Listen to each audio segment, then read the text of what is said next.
Thank you, Chair. Apologies received from Councillor Steve Wayne, and the nominated substitute is Councillor Sue Burfoot. Thank you.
Oh, sorry.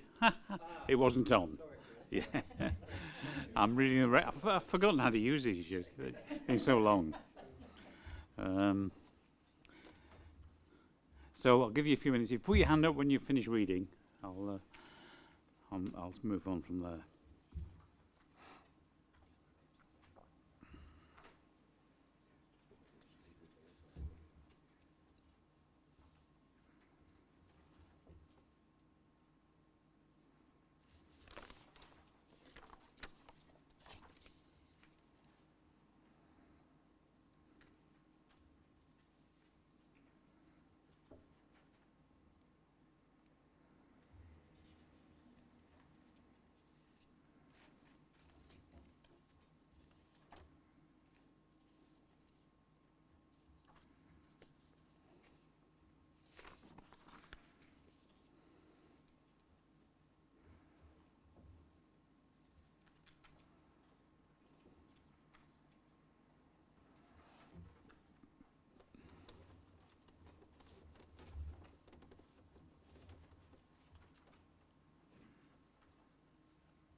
Pretty finished? Any more time? Okay, thank you. So we'll move on to item 4, which is interests. So any interest to declare on items on the agenda tonight, please? Thank you, Chair. Item 7, as a member of Derbyshire Fire and Rescue Authority. Thank you, Councillor. Any other interest to declare? No? Okay. Item 5 is questions pursuant to Rule of Procedure number 15. There are no member questions, as far as I'm aware. So we'll move on to item 6, which is the Council Housing Update Report. Over to you, Rob. Thank you, Chair. So before you members, there's a report on the Council Housing Programme. You'll note from, I think it was December, full council that approved the report, and in that report I said I would come back at regular intervals to update members on progress. So I think this is very much a good news item. It was 4 years ago we started the business case behind this work, and I have aged considerably since that point. But I'm pleased to say our first house will be purchased next week. So it's taken a while, but we've proved our business case, and we're off and running now. So that's a momentous moment for the council, having not had any housing for the last 20 years. You'll know from the report that we've been focusing on smaller housing to meet the need on our housing register, 50% of which is 1 and 2 bedroom households. There are some cost issues which I've outlined in the report to do with new build, and that reflects what's happening in the wider economy in terms of building supplies and availability of materials and contractors. And I know from experience and listening to other authorities and other housing associations how much build costs are rising at the moment. I think we're in a fortunate position because the greater part of our programme is based on Section 106 acquisitions. So somebody else effectively is building the houses for us and we're buying them at the end. If we were reliant on a purely new build programme, it would be a very different story, because I'm sure for some time we wouldn't be able to bring viable plans to you for approval. So a mixed economy of development is really key in delivering a sustainable programme. I've set out in paragraph 2.2 the detail of what we're about at the moment in terms of the various schemes that are underway, and I would emphasise, as I have done before, that this programme is only 10% of our wider affordable housing programme. So the vast majority of the work is done by housing associations, building schemes, as they have done for many years across the district. We're very much taking our baby steps, as it were, in terms of development. So we're not going to change overnight housing delivery in the Dales. We are, I think, quite flexible and quite nimble, though, as a small provider of affordable housing, and we're able to respond to opportunities like that which I've set out in Moneyash. So again, housing association wants to exit the district. We're in a really good position to take on those properties for £5, so that's a good deal in terms of what those properties are worth. We will be coming back to you for approval to invest in those properties. But as you know, with all these schemes, I've been working with the chair and vice chair of this committee and the ward members to make sure they're on board and give approval to pursue those opportunities. And as the delegated authority allows, I then come back to you and update you on progress.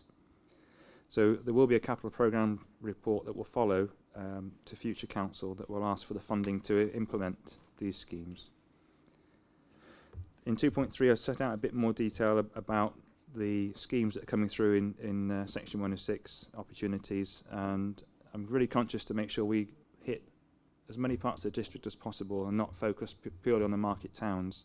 There are opportunities in other places, and I think that's really key, particularly as we know it can take some time to build in the more rural settlements.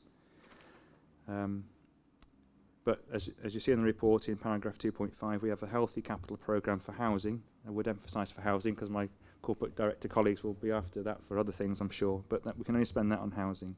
And another key point I know members are really keen on is the energy performance of dwellings.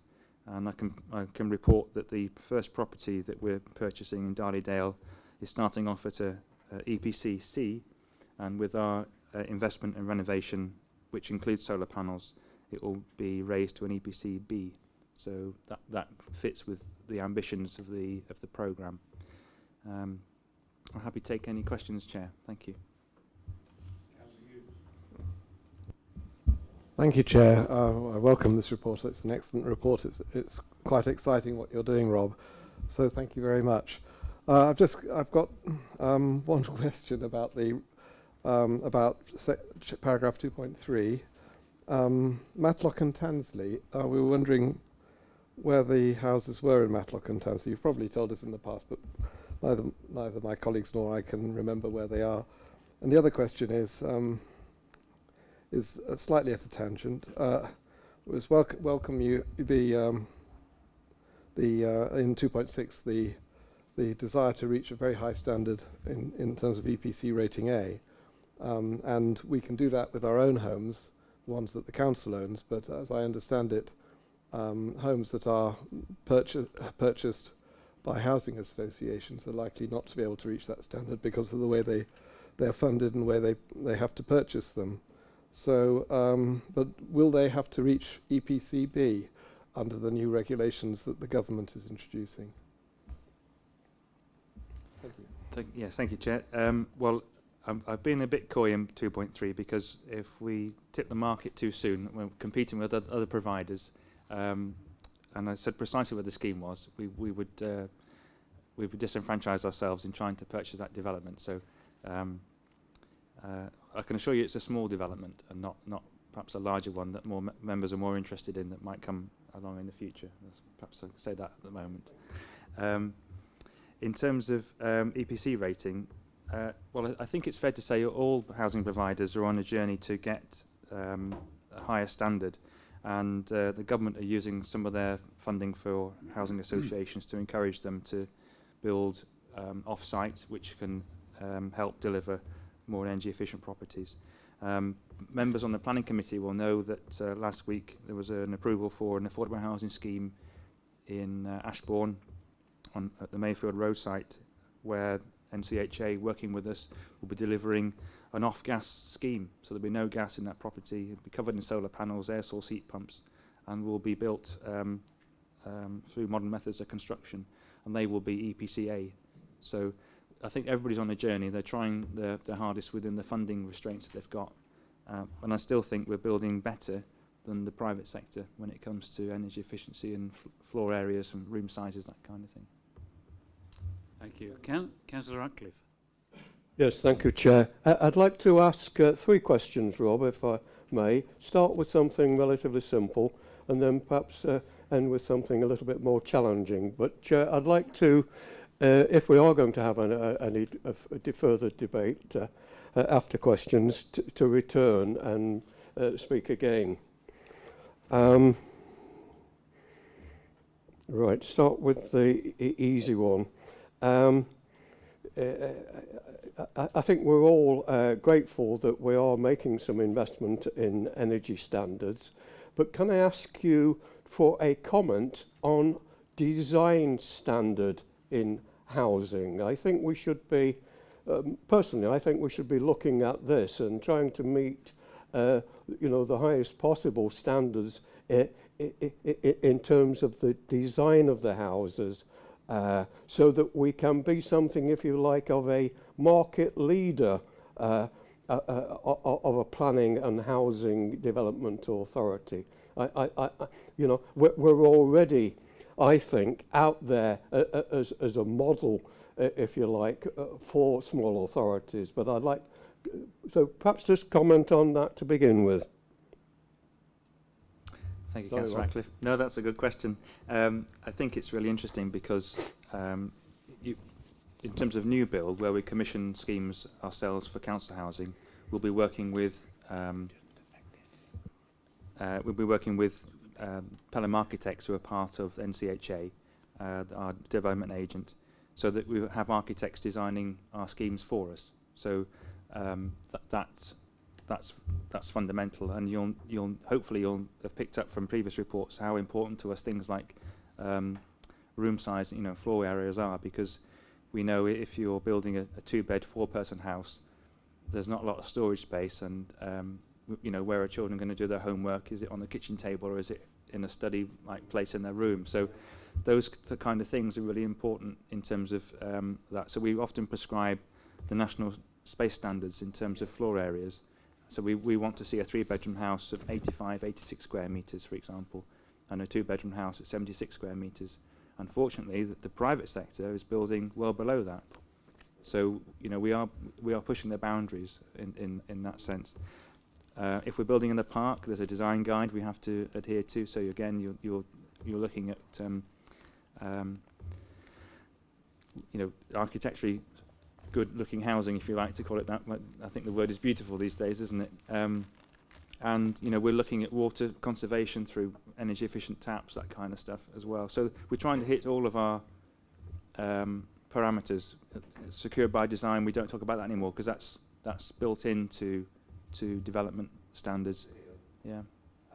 You mentioned cost parameters on building at several points. Are you able to give us at least a sort of ballpark figure of the percentage difference on build costs for small schemes in relation to the larger ones? I mean, it would seem fairly obvious in a way, you know, on commercial of any description, but essentially, what's the sort of difference? Is it extremely large, small, medium? What? My maths isn't good enough to work out the percentages, but you typically would look to spend £1,500. Sorry, yeah, £1,500 per square metre for development of a normal house, if you like. But we know that that's in some cases doubling in some parts of the country. So it's not cheap. And as soon as you start to add extras, you continue to ramp up the cost. Yeah. Build cost inflation is running, I think it was about 7 or 8% in you know, something more broad. 7 or 8% difference. Just build cost inflation, just annually. That's how much house building goes up by. So that, in the difficult times, there are layers of factors though. So for example, if you go out to tender now and you want a developer that will build you 3 houses, he would price that quite expensive because of where we are in the market. But if you went out to build 30 houses, pro rata, you get a better deal. But unfortunately, all of our schemes are quite small, and that's where we could be disadvantaged in the future in terms of that kind of delivery. Yeah. And the final question, which I ask somewhat rhetorically. Councillor Radcliffe. One of the purposes of our... No, thank you. Thank you. And I need a secretary. One of the purposes of affordable housing is try to meet housing needs across the district. Would you not agree with me that I think it would be an excellent initiative if housing needs assessments could be carried out across all wards in this district council, and a table, as it were, drawn up of what they are at a particular point in time, so that all members are aware pretty much precisely of what the housing need is within their locality. I mean, I've got a fair idea because I've been in communication with you over the years on a fairly regular basis about it, but I think it's quite likely that there are some other members who don't actually know what the housing need is within their ward. Through you, Chair. So I think that's a really good question and something I've been conscious of for a long time, actually. If in terms of just regular housing needs surveys, we tend to use those to support specific developments, particularly rural settlements where we need to cross quite a high hurdle for planning to agree to basically dig up a bit of the countryside to put some houses on.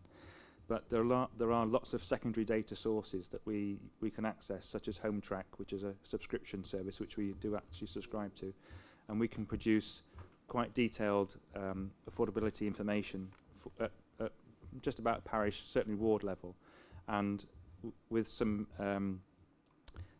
with some extra resources that I'm hoping to get into the housing team, I can produce for members on a regular basis a summary of what's happening in their parishes and their wards around affordability, and certainly taking what we know on the housing register and providing that again at a lower geography. I wouldn't want to commit to doing parish needs surveys for every parish, because that would tie us up for many years and not actually deliver many houses. But if we can provide with the secondary data sources we've got, we can certainly give members a good picture of what's happening in their wards. Thank you very much. If I can just add to that, I mean, we had quite an urgent need in Bradwell to know what the housing needs was.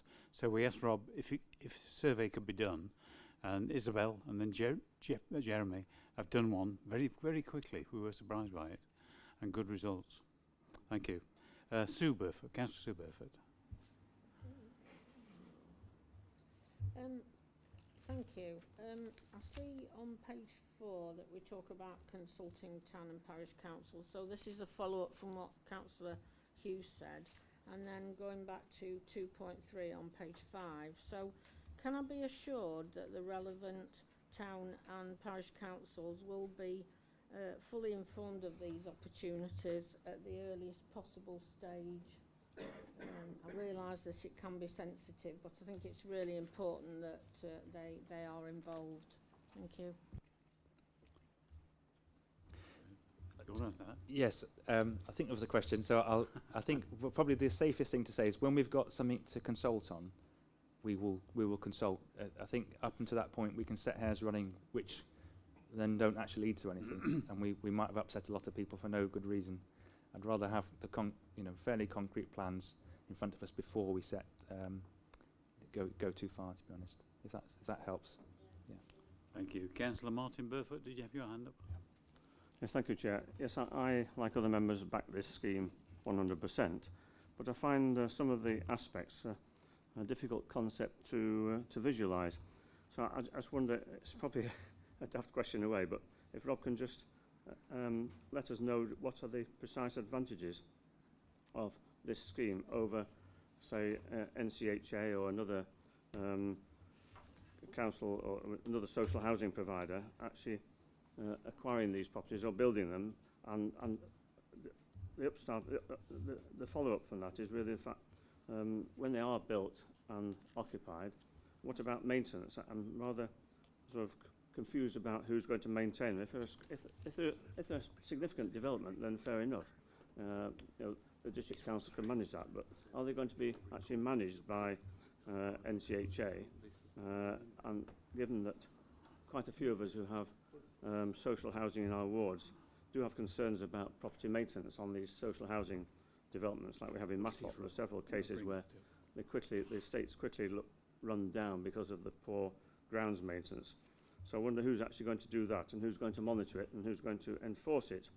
I'm talking about external space and landscaping infrastructure particularly. And the follow-up from that, of course, is that there must be economies of scale where you've got registered social landlords and maintaining properties when they've got sizable developments, but these are going to be scattered around the district. So the economies of scale are going to be minimal, I'd have thought. If somebody's driving to Derbyshire or somewhere to do a couple of properties or maintenance on them, whether internal or external, then I don't think they'd be very economical. And another question is, how many of these properties would not be acquired if they were, or developed if they're by a NCHA or another RSL? Are we just duplicating what an RSL would be doing otherwise? Rob, do you want to answer those? Thank you.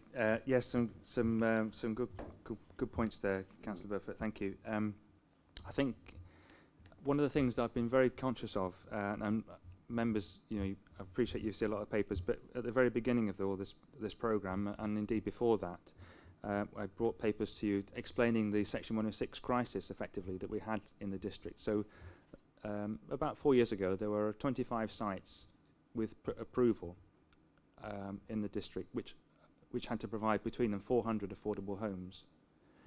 across the district.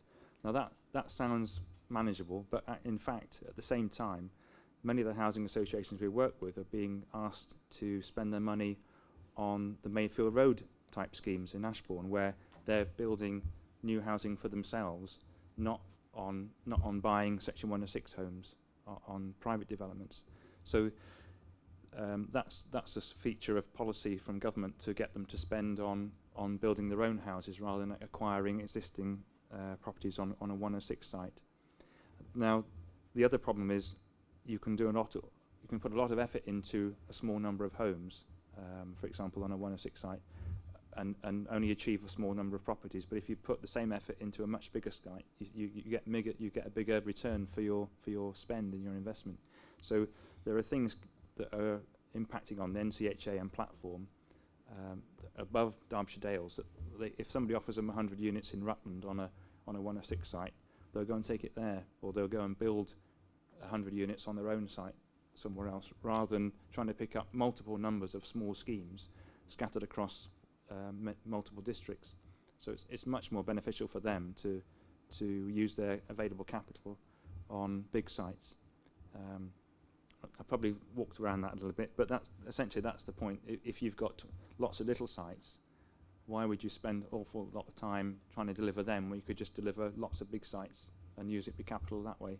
So in each year, housing associations use up their capital before they're able to access more. And I've had the conversations with some of them who've said, well, actually, Rob, if you bring me a Section 106 scheme now, we won't be interested because we've got no capacity this year to buy it. So you have to remember, we're not getting these homes for free in the main.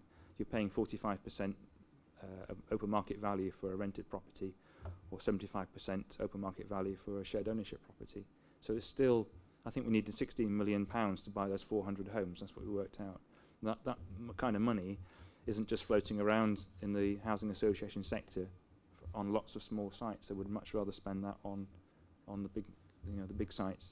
So there's a sort of structural problem there, and I brought that to you as members, saying, look, one of the ways we can help solve this is to put grants into those schemes to help the housing associations extend their capacity, and another is on the small sites. And we had occasions where developers rang me and said, the housing associations pulled out. Who do I sell my houses to? I need the cash flow in order to finish my scheme, and I need that to finish the scheme in order to comply with the planning conditions. So we were at risk of having unbuilt homes or unfinished homes on market developments that should have been affordable housing. And if we didn't step in at that point, the developer could go bust, and we wouldn't get our market homes or our affordable homes. So that might sound a bit extreme, but that was close to happening on a couple of sites in the district. So as a small developer, we are able to, a small provider, we can access and offer on mostly units less than 10 on those sites. So I think it's really key that we're small and nimble, and we can respond and take up opportunities that the bigger associations will be less keen on. I hope that helps to explain that particular point. In terms of management and maintenance, we've made a point from day one with the programme. We have a development agent contract with NCHA, and they're also our managing agent. So they will let and manage on our behalf all the properties that we build or acquire as a provider. And in many cases, we've adopted the same standards that they would use, NCHA use, in terms of managing and maintaining that stock. So if we started off with one house and tried to set up a rent account and manage that property, that would be quite problematic. But NCHA own 10,000 homes, so the economies of scale for them are much more effective. So adding 20 units to 10,000 is neither here nor there for them, but for us it would be a really big deal. So the model we brought to members, as you recall, was a low risk model in terms of not exposing us to having to do evictions or repairs or maintenance. Let somebody else who's their day job really do it on our behalf. Yeah, thanks, Rob. I've no further questions. Councillor Ratcliffe, did you say you wanted to come in with comment? Oh, sorry, we've got Councillor Buckler put his hand up now. Right, thank you, Chris. Councillor Furness. Rob, on page 5, about the third section down, Ashbourne Section 106 properties, it seems we're spending £42,000 on bringing what I thought are brand new homes up to social housing standard. I can imagine carpets and sheds and what have you can absorb quite a lot of money, but I would have thought that is more than that. What is it that you're actually spending the money on? Very perceptive, Councillor Buttle. Yeah, so if you imagine a private developer, if you ever bought a new house, you'll be running around quite quickly trying to put curtains up, or turf the back garden, or maybe even put the patio down, put your toilet roll holders up, that kind of thing. So in a social tenancy, what we don't want is somebody who may not have a ladder or a drill, for example. It's a very simple example, but you know, putting a curtain batten up, making a mess of the new plaster, and they probably haven't got a screwdriver, that kind of thing. So you're putting in place things that make it easier for a tenant to occupy, and that would include things like door numbers, TV, you know, that kind of stuff. So it's when you spread that out and apply cost, because the developer's going to do that. You won't bring somebody else in. That's where your money goes. Thank you very much. Councillor Purdy. Thank you, Chair. Rob, I think it's important you alluded earlier on to rising costs, and I think it's important to bring to members what we discussed in the pre-brief, and that is the rising costs. You alluded to that, and I think it's fair to say that it would and could affect our smaller developments. I'm delighted to see this progress report, Chair. I think it's really commendable. It's fitting the need in the market, and ultimately it's going to bring some income into the authority.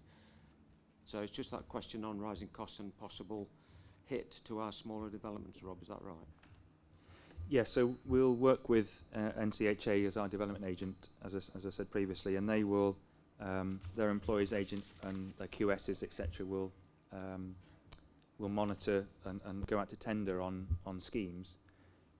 There's a certain amount of engineering that goes on when you get the prices back, and you would go through to ensure that you're getting what you wanted. But if it's going to be beyond the normal rate of investment, we might want to, well, we'd have to take a view at that time, because I wouldn't want to come back to members with a report that asks for vast amounts of money just to deliver a small number of homes. That wouldn't be a good use of resources. Councillor Morley. Thank you, Chair. Well, Rob has, as usual, produced an excellent report. This is a milestone. Well done. We've been waiting for it for a while. And he's also been very constructive with his responses to questions and touched on some sensitive areas. I'm happy with the report, and in that case my contribution to the debate will be to move the recommendation as written. Thank you, Chair. Thank you, Councillor. Councillor Wakeman. Yeah, it's all right. Yeah. Thank you, Chair. I'll second this, because it is a notation of the progress that we're making, and we are making progress, I have to say. I think we're doing quite well. You know, the housing programme of this district authority has long been considered one of its jewels, and long may it continue to shine. We made a decision, as Rob has said some time ago now, to embark on a council housing development programme of our own. I'd like to see as much investment in that as we can afford, I have to say. And we've not heard anything this evening, but I know that there are theoretical arguments, and I'm sure you're aware of it too, Rob, about the use of 106 monies and affordable housing. So I won't go into that, but again, I think if we can continue to build up our affordable housing stock as much as possible, it's all to the good. What I would like to say, though, and to reiterate, because our council leader is here, and I'll be grateful if you would take this forward again, and I'm not wishing to put pressure on you, Rob, but one of the important things, I think, is because of the significance of house building generally and its impact and effects within all our wards. I think it's important, very important, that all members are kept up to date, are fully appraised, and are able to share their thoughts and comments in an open forum, if you like. So to that end, I want to push again, which I have done a number of times before, about taking forward, Rob, if I can put this on your shoulders, the workshops that we agreed. I know COVID is around and there's a possibility of a third infection, but if we can move forward with that, I think it's so important because, as you've indicated in this report, things are moving, you know, and I think we all need to have, you know, to be fully acquainted with it all and to be able to give our comments as ward members about where we think the greatest need is within our wards and possibilities too. Yeah. So if we could, Gary, you know, push that for this coming quarter or whatever. Through the chair. Thanks, Councillor Ratcliffe. Yeah, I'll pick that up with Rob. Councillor Waitman, I'm afraid you've slipped down the list a bit. I'm sorry about Yes, I was going to second it, but yeah, I'd like to thank Rob and his team. Excellent report. Thank you. Councillor O'Brien. Thanks, Chair. I agree with others. There's a great deal in this report to be commended, and I do want actually publicly to thank Rob for the responses he's given to my rather interrogatory emails that I've sent him. And what I find is actually there's a lot more, when I read Rob's response, there's a lot more behind this report than he can bring out in the 3 or 4 pages. So thank you for that. I know it sounds a little churlish, but there are some aspects which I think are worthy of further debate, and I know they're not shared by all members, but nevertheless they're important to me. I do have a concern about the balance of the programme.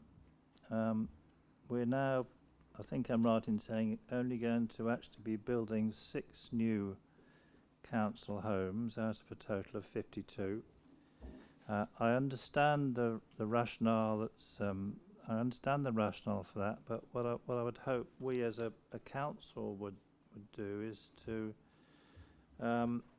emphasise to our officers that we are ambitious and we would look to see that number and that proportion increase as we move forward in the programme.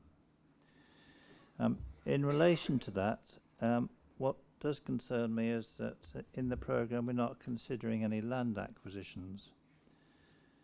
I think it's fairly self-evident that if you have a forward building programme, you have to have the land to use for it, and as that can be a very protracted process and needs to be undertaken several years in advance of any building, I would like to see that element included, and I'm not sure why there is some resistance to land acquisition being part of the programme. And thirdly, I would emphasise the comments made by other colleagues that I do think that there does need to be what I would call a strategic overlay of where our investment is focused. It should be led by need, and it should look at where other affordable housing initiatives are taking place and are planned. And I think those issues do merit further discussion outside the formalities of committee meetings. So I do hope that the workshops that have been referred to can happen as soon as possible. Thank you, Chair. Thank you. Councillor Murphy. Thank you, Chair. In the housing market, I suspect we're quite a small player, and I think personally we're punching well above our weight with our ambitious targets and what we're trying to achieve. It'd be great to go out and buy, land for future developments and whatever, but we just aren't in that league when it comes to the resources to do that. I'm sure, it's pretty self-evident.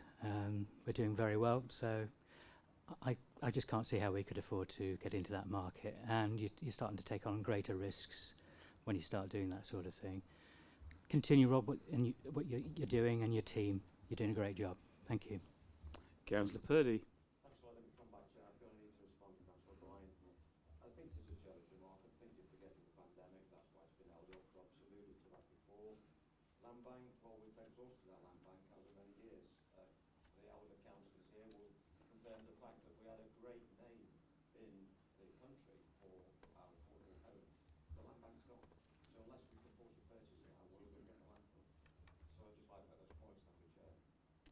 Councillor Hughes. Thank you, Chair. Like Councillor Purdy, I'm a bit unsure about land banks.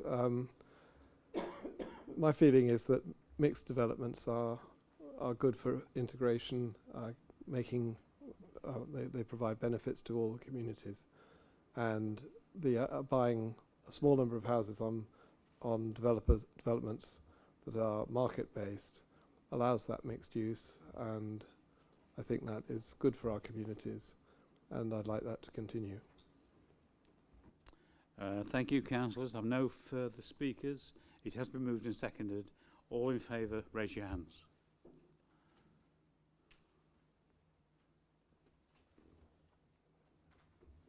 Unanimous. Thank you.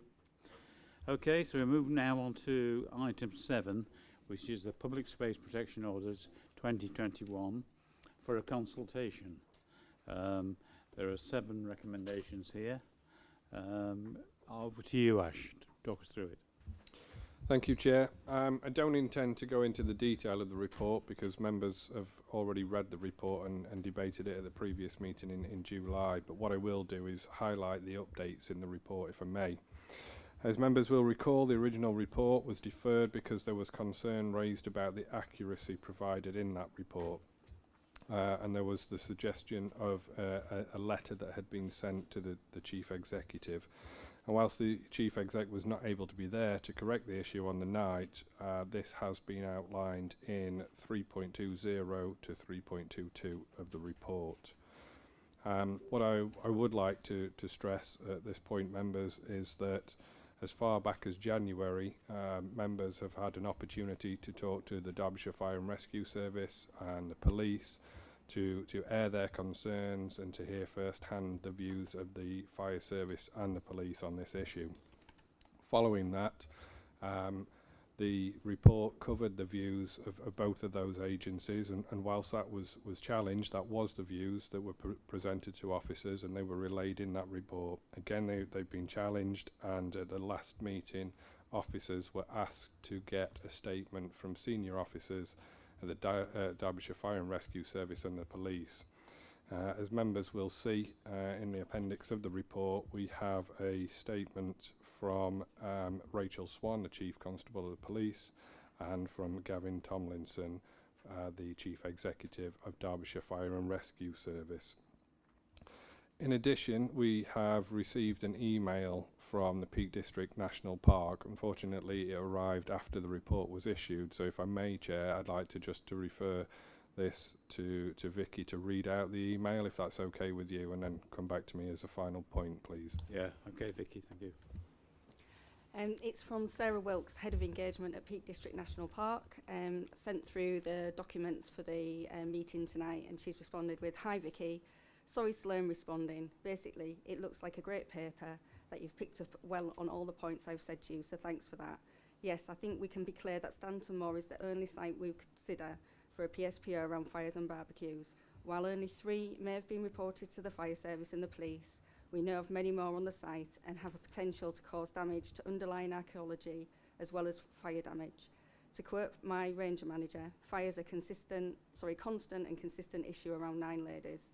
I would like to stress that as a national park, we have no intention to seek authority to issue FPNs.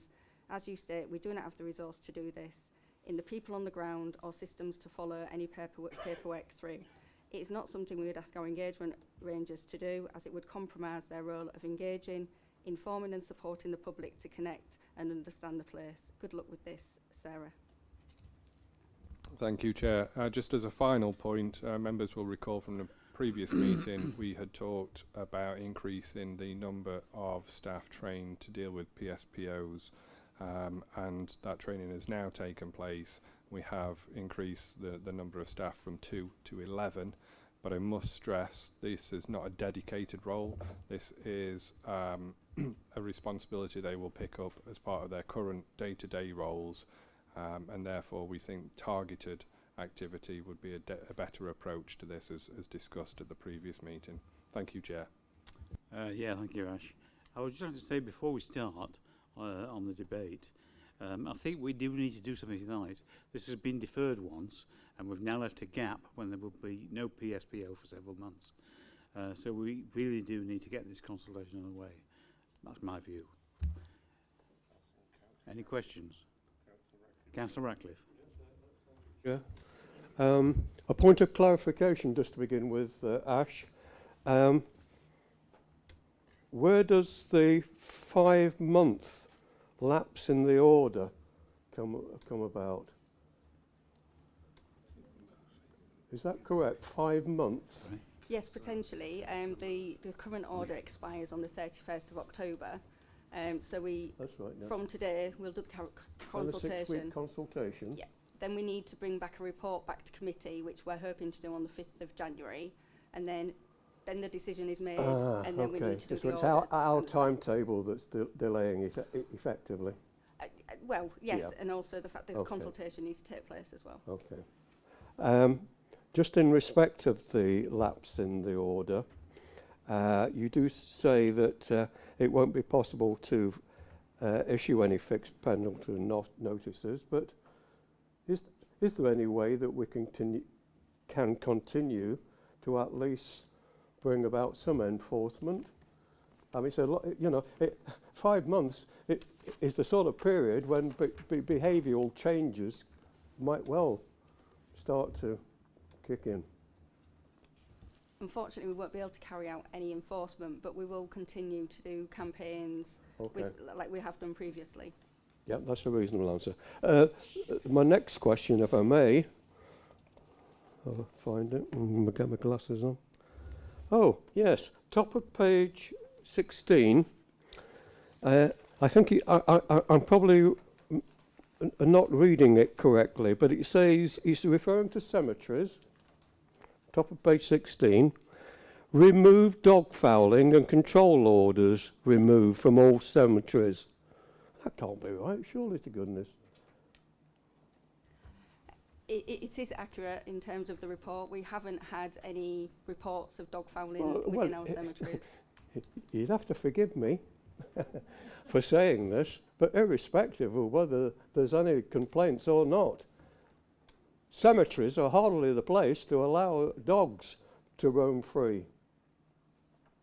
I would strongly, as a ward member that has a cemetery very close by, Steeple Grange, urge that dogs are prohibited from those enclosures. I don't know if I'll write that in as part of your consultation.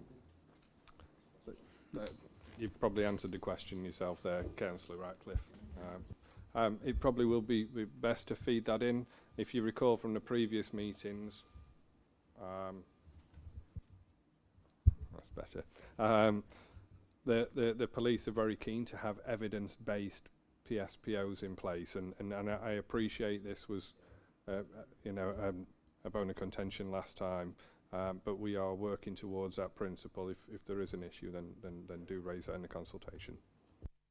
Question again is connected with dogs, as it were, but it remains a sensitive subject, and it's always high on any residents' consultation, irrespective I'll accept that complaints have been going down.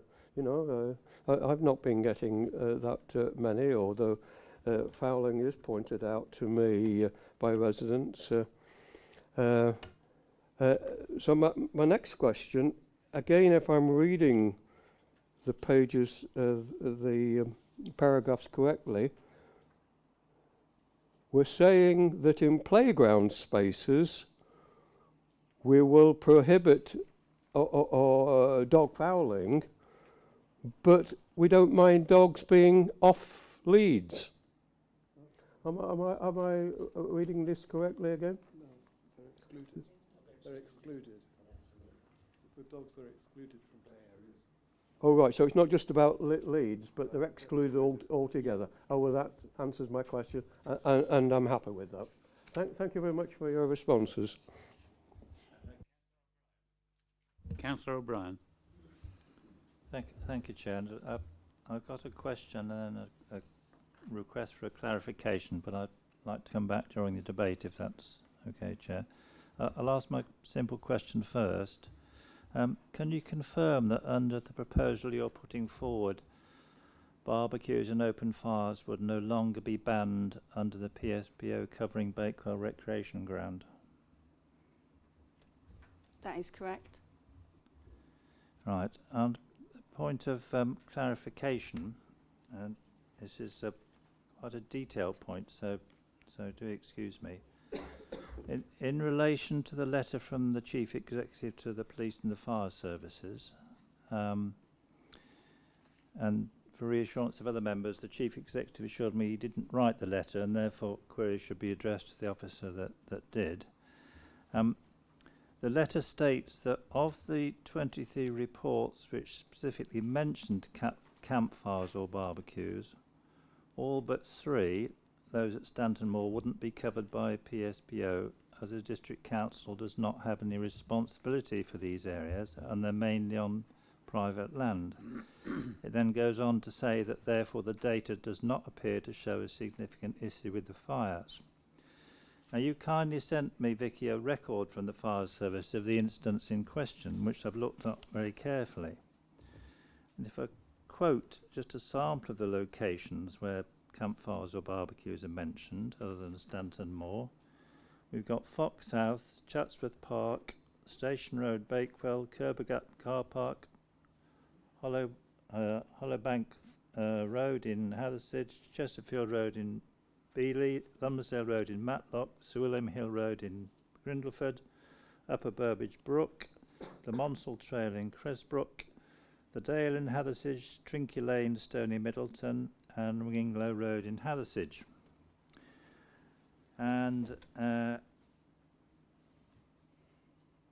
PSPOs and the one covering barbecues and open fires that have been proposed by a number of members cover any land to which the public has access, excluding domestic gardens, and ownership is not an issue.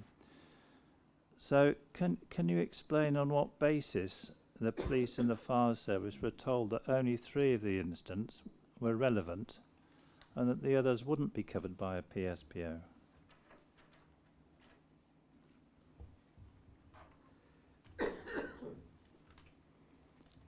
So in terms of the areas that we've mentioned that will be covered by a PSPO, if you look at some of the detail of that, in terms of the property description in the chart in 3.7, it's things like highway, road surface pavement, there's private and domestic properties.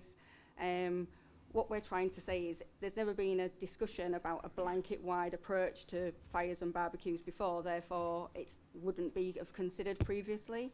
Whereas obviously with Stanton Moor, there has been 3 reports, and as mentioned by Sarah Wilkes, other instances that they're aware of, and therefore we have included that, and that is an area that is publicly accessible but not owned or managed by the District Council or the any parish and town councils.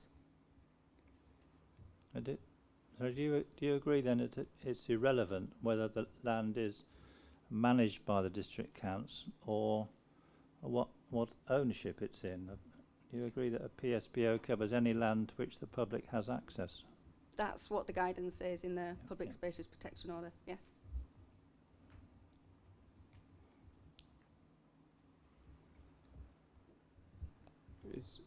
Any further question? No. Councillor Purdy.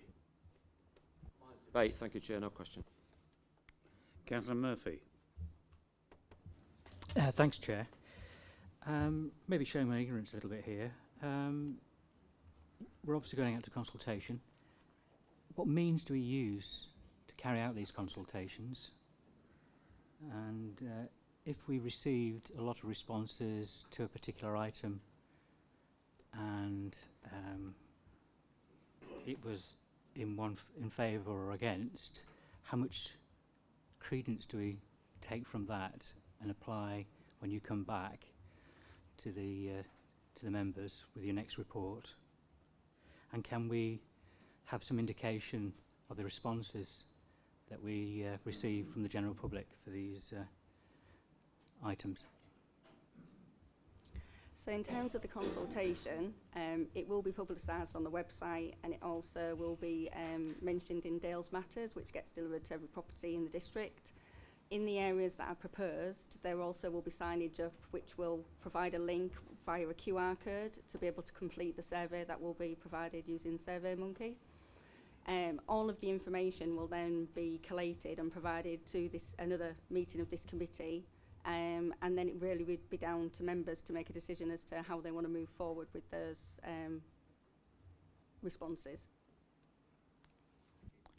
Councillor Buttle. Thank you, Councillor Furness.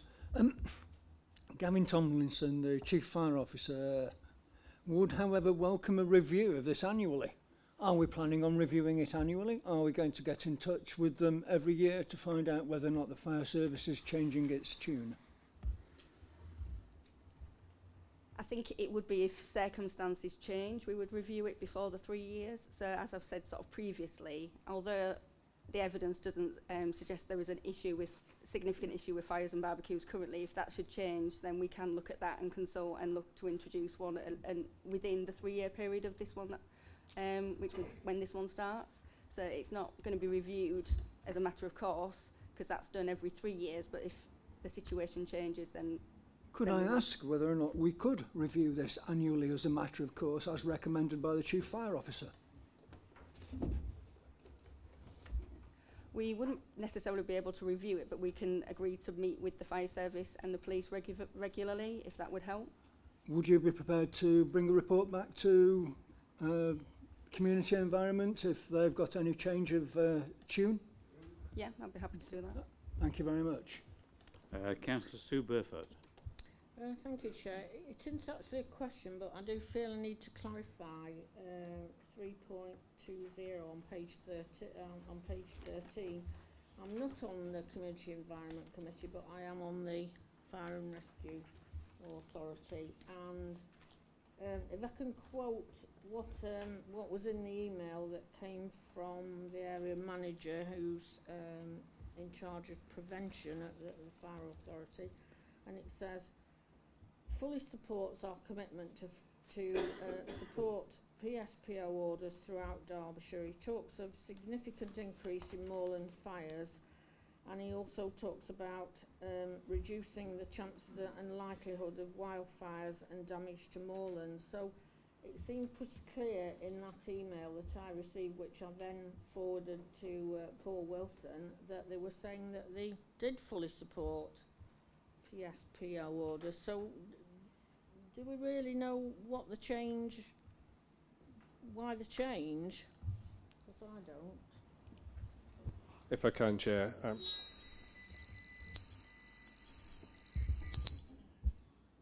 Try again. At the time, Councillor Barefoot, I believe that was probably the fire service's view. There had been a concentrated period of an increase. However, over the period of time, that reduced significantly. And the information that you were given, I believe, was in February. We'd taken views following that, and again following that, and then more recently as well. So the position has changed. The Chief Executive, Gavin Tomlinson, has confirmed that. So whilst you were given that information, that was, I'm looking at Vicky for the dates, but I think it was for a 3-month period of time that they were looking at. April to September 2020? Yeah, rather than a whole year. So there had been an increase. If I may, Chair, yeah, that email to me was dated the 26th of February. Thank you.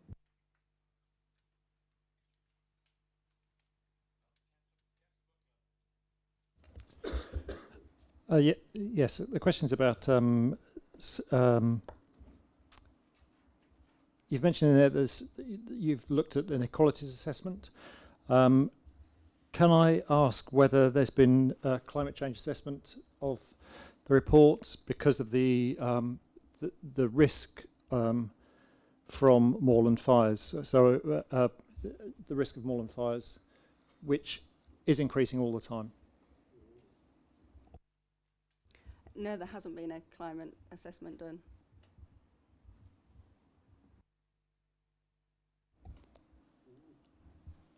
Do you want to come back on that? Well, it would be good to see one because of the when you look at places like Beeley Moor and the moors above Chatsworth, the amount of carbon stored in there is colossal, and fires on those would release anything that we do on climate change could be undone in 5 days, which is what happened on the Staley Bridge on the Staley Bridge Moor near Saddleworth, where 150,000 tons of carbon dioxide released in 5 days. If I can come back, Chair, I think it's a valid point that Councillor Butler raised. I think what we need to remember is that we've got to be realistic in terms of enforcement. The reality of it is we are not going to have officers patrolling that area, and we made that clear at the last meeting, and the Fire and Rescue Service and the police have both said that they don't have the resource to patrol the area either. And as you've heard from Vicky tonight, that is a Peak District National Parks view as well. Thank you. We're moving to debate now. Councillor O'Brien.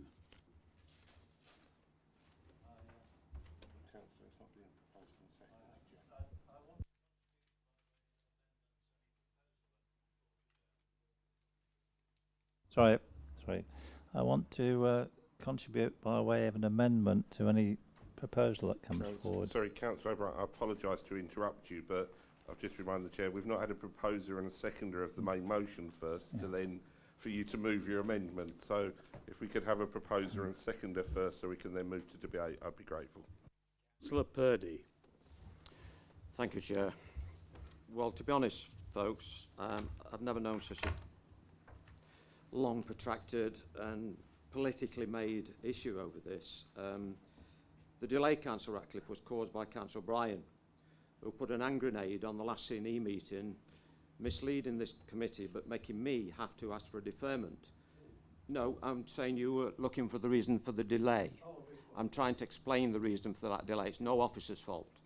The reason for the delay is that inferment by Councillor O'Brien that there was new information which he claimed had gone to the Chief Exec. It had not. Mr. Wilson was here tonight. He categorically refuted that, and he's quite upset about it, quite frankly.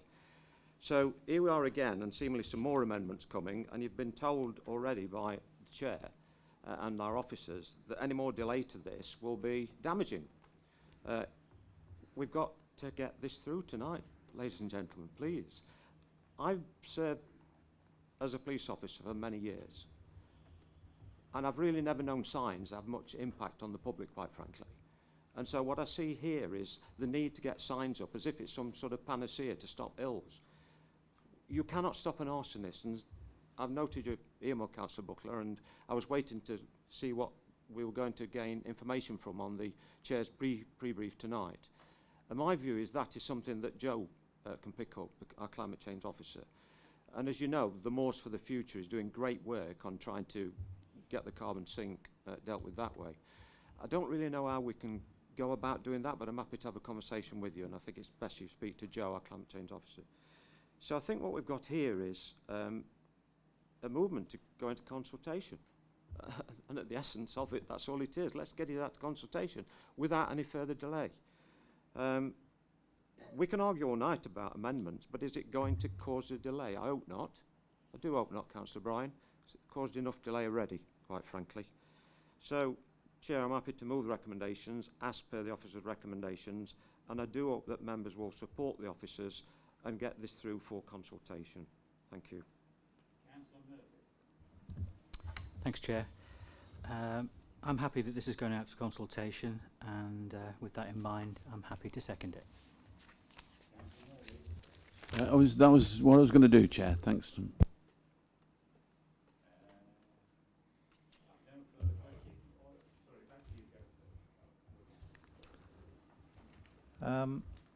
There's no reason why an amendment should delay the process, and I wish to move an amendment to the proposal, which I've taken advice from officers on, and they have a written copy of it. The amendment is such that recommendation 5 is deleted and replaced with the words that the draft PSPOs include for barbecues, camp and open fires to be prohibited in all areas of the district to which the public have access. In putting forward this amendment, Chair, I'm conscious that all members, me included, want to see an early resolution of this issue, but it has to be the right resolution. Take you back to the extraordinary meeting of the council last year, when we were told by an officer it wasn't necessary to have a PSPO covering the national park because barbecues were already banned everywhere. This turned out not to be the case, but by the time the error was confirmed, it was too late to influence the debate. We've now had differing views expressed by the Fire and Rescue Service. We as a council have engaged in an extensive campaign to encourage local shops to stop selling disposable barbecues, even though we are now saying that there is not a significant issue with fires.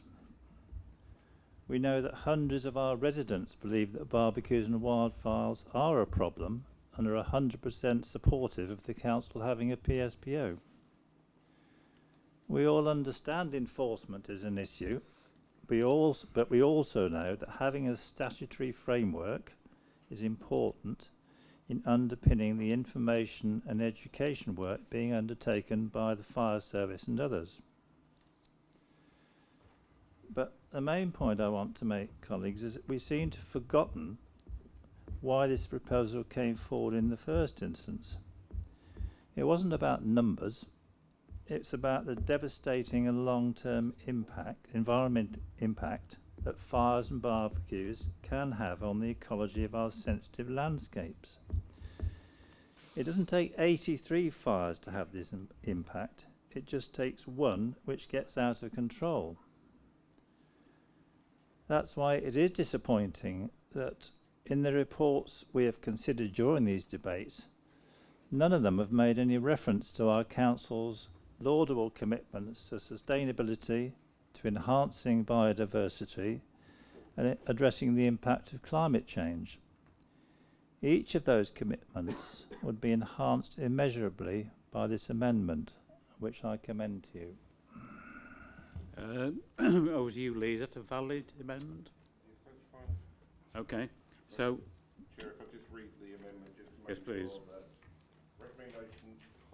Sorry, I'll put the microphone on. The recommendation 5 is deleted and replaced with the draft PSO include for camp, barbecues and open fires to be prohibited in all areas of the district to which the public have access. Is that correct, Councillor O'Brien? That's correct, Chair. Thank you, Chair. Need a second. Does that find a second, please? Yeah, we've got a second over there. So we now debate the amendment.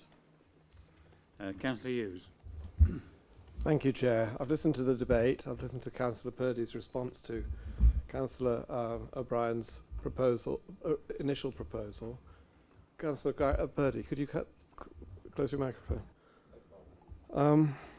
I was going to say that the notices, this government or the previous government under Mr. Cameron was very keen on nudging, and I think signs at the entrance to parks and open spaces do work in terms of nudging and reduce the propensity of people to carry out certain activities.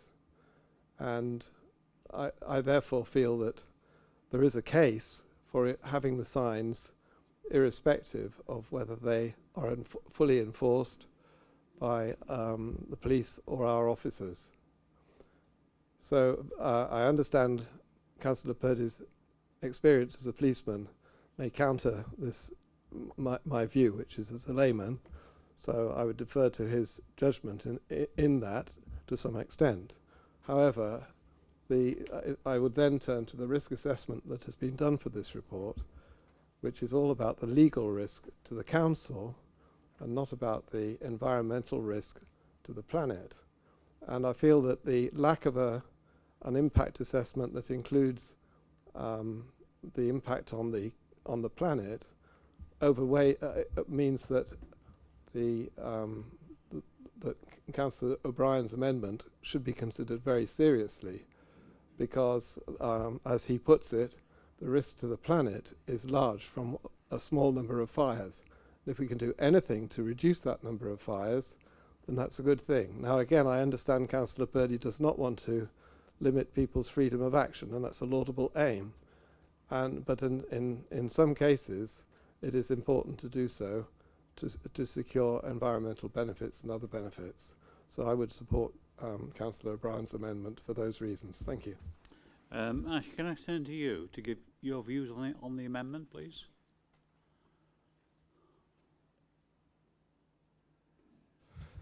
I think as we've said in the report, Chair, we'll leave it to members. We presented the information as we see it. The Derbyshire Fire and Rescue Service and the police have given their views, and that has helped shape this report. I think one point that is worth making is 4.7 in the report, which refers to the use of CPNs and CPWs in instances that the police can enforce, and that might be something that members wish to look at, but I think that officers have outlined their position, as have the other agencies, Chair. Councillor Buckler. Yes, I think Peter's amendment relates to the consultation, and I think what the report does is take out consulting the public on the use of barbecues and saying that that's not going to be discussed by the public. I think that there is a lot of public support for a ban on the use of barbecues in public spaces, and so I think that we should consult on it. Whether that's agreed during the consultation is a different matter. Councillor Morley. Thank you, Chair. I would not be able to support that amendment because, laudable though it is, banning is just words because we can't enforce it. So why are we saying it? If there was enforcement, if there were some resources to do it, yes, I'd be thoroughly behind it. But all we're doing is putting some warm, some warm words in for the sake of it looking good. So unenforceable, not supporting. Councillor Ratcliffe. Thank you, Chair. My point is one of, if you like, order or information, because, you know, as so often happens, and it is happening more frequently in council, members get presented with a whole raft of recommendations which the majority you're in favour with, but there's just one that you feel needs a change. I would be very, very reluctant to be voting against the majority of these. They're eminently sensible and pragmatic.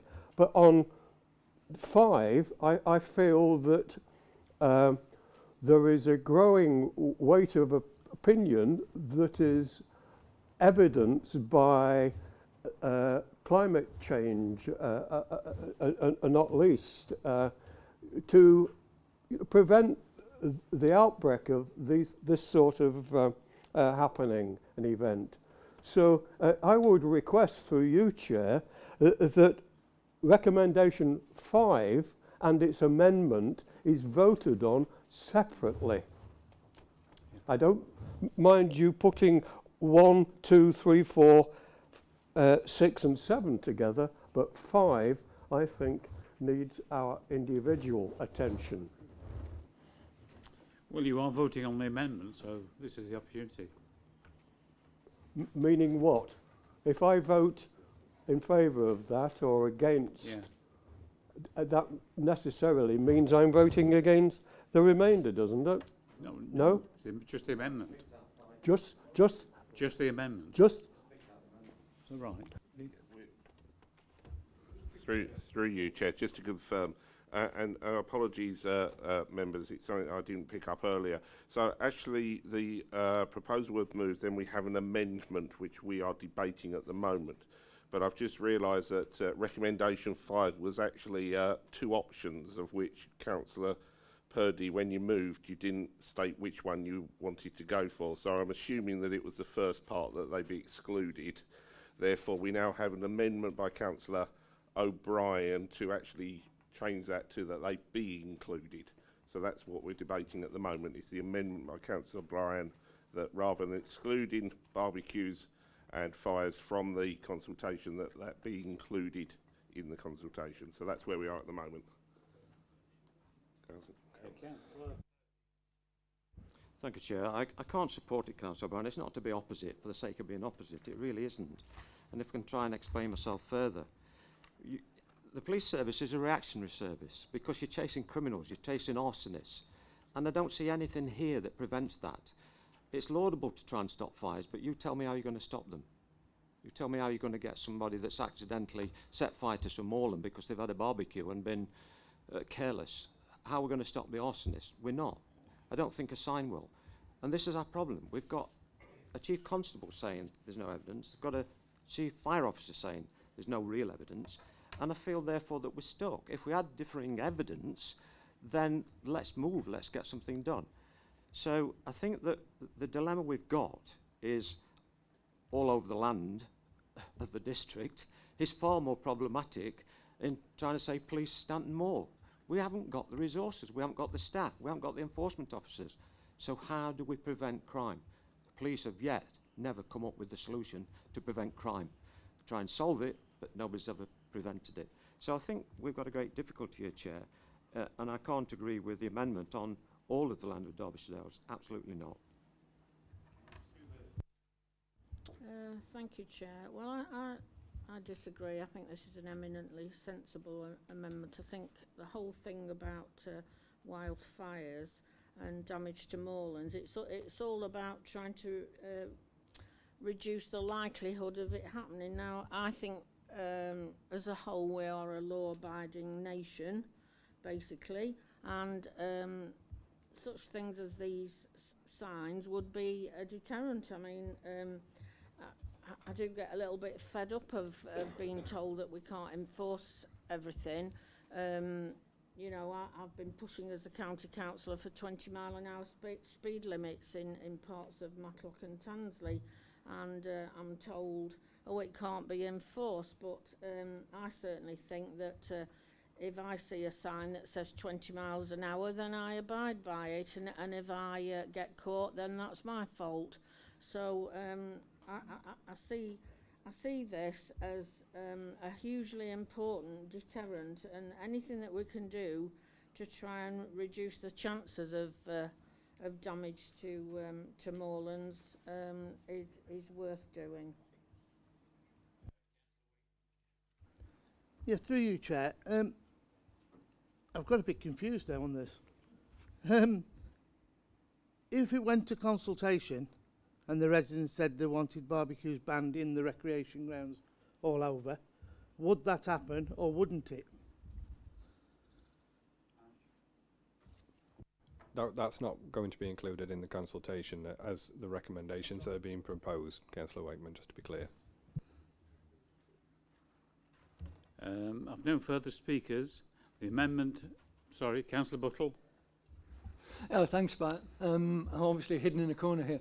The current PSPO, to quote our own report, is managed in an advisory capacity, and this is a consultation.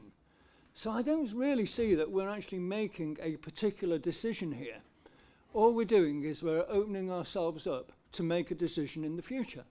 And I see no real reason why we can't just listen to everybody who's got a view rather than just decide we're not going to listen to this particular group of people because whatever reason we've got. I feel that it'd be perfectly reasonable for us to support Councillor O'Brien's amendment and open up the debate to all the people of the Derbyshire Dales rather than just us here. Councillor O'Brien. Yes, Chair, I'd just like to respond because Councillor Purdy asked me a quite legitimate question, which was why bother with legislation when there's no prospect of enforcing it?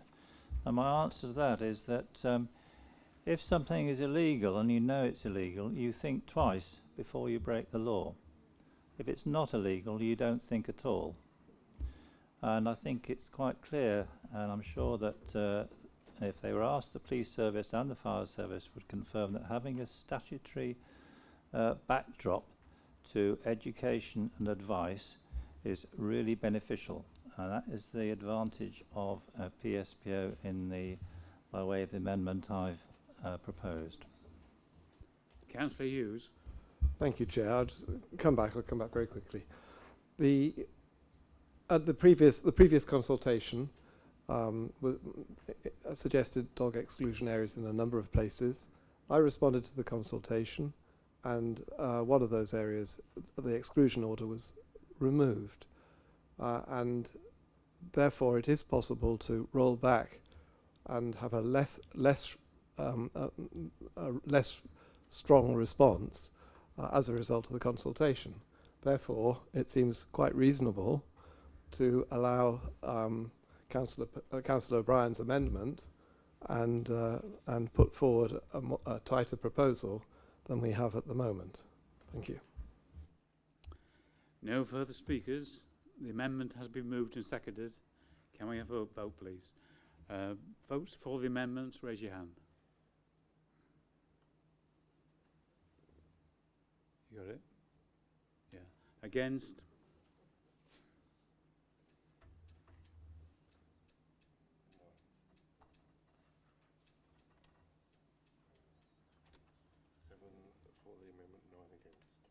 Seven for, 9 against. So the amendment has failed. Does anybody else want to speak on the main item again? Councillor Bull. Yes, thank you, Chair.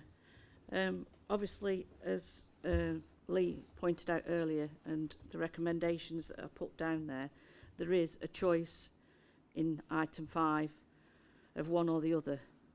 Please, can I get it confirmed that what the other wants to be? Are we doing A or B as regards in 5.6? Are we looking for it says, are we looking for the evidence received in the last few years and taking it off altogether, or are we just going to include Stanton Moor and the consultation of the barbecue fires on the understanding of this will be formally done, and a PSPO? So I would like to know, are we doing the or bit or the first bit and removing it all PSPOs on fire and barbecues? Because thank you, Chair. Through you, if you don't. Do you mind if I just in case there's some feedback? Yes, thank you, Councillor. I just wanted to check with Councillor Murphy if he was okay with the original he's seconding, but by the fact that the second or is that the committee determine the scope of proposal for fires to be included, and we've just had an amendment which has failed generally to introduce that, it would be that the proposal of fires outlined in 5.6 be approved for exclusion in the draft public protection orders, so that won't be included.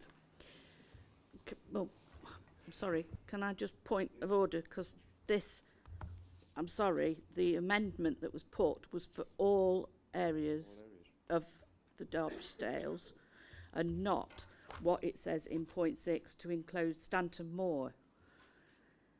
5.6 says, if you go for that one, on the or bit, that the committee determine the scope of proposals for barbecues fires to be included in the draft public space, which, if you go to 5.6, include Stanton Moor having a PSPO on it. Vicky? So please, can we Sorry, just to clarify, it would mean that we would exclude all of the other areas but include Stanton Moor for fires and barbecues. So that would be the only location that would have go out for consultation for a PSPO for fires and barbecues. So upon that then, I need to ask whoever put the proposal forward, which was yourself, Councillor Purdy, are you doing the or are you doing the first bit? Because that's what we've got to vote on. But there are two bits within that. So we're doing, it says that the proposal... It's 5.6 to include Stanton Moor. Right, so you are actually taking on... Absolutely. So as long as you've clarified that Stanton Moor is the only place within the district that we are accepting to be doing a PSPO on. Thank you. Yeah, thank you, Councillor Ball. I've no... Oh, Councillor Wakeman. Yeah, can I just ask one more? Why are we doing private property and not keeping it on our own properties?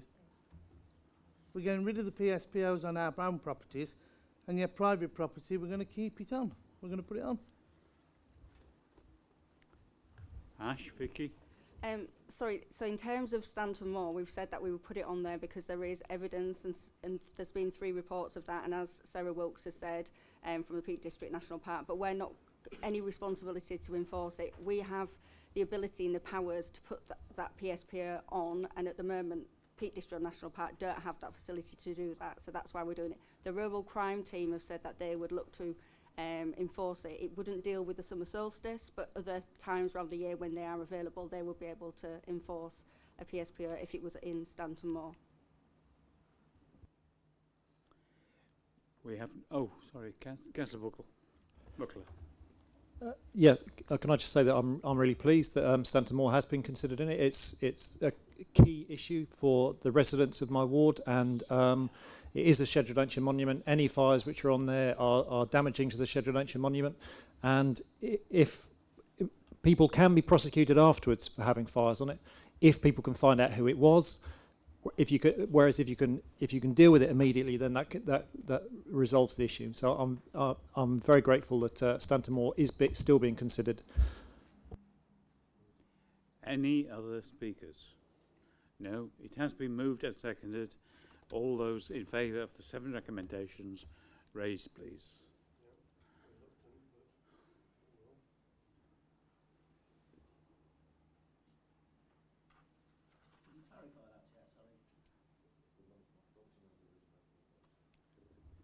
We're voting on the main recommendations, the 7 recommendations. No, they're all together. So, shall we vote again to be sure? Raise your hands, please, if you're in favour.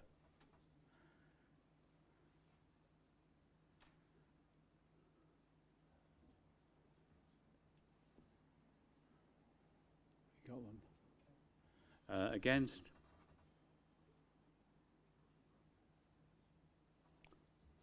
Third. Any abstentions? No. Councillor Wakeman, 1. Okay, so that one is passed, and that is the end of the meeting. Thank you very much for your attendance and for your participation, and thank you for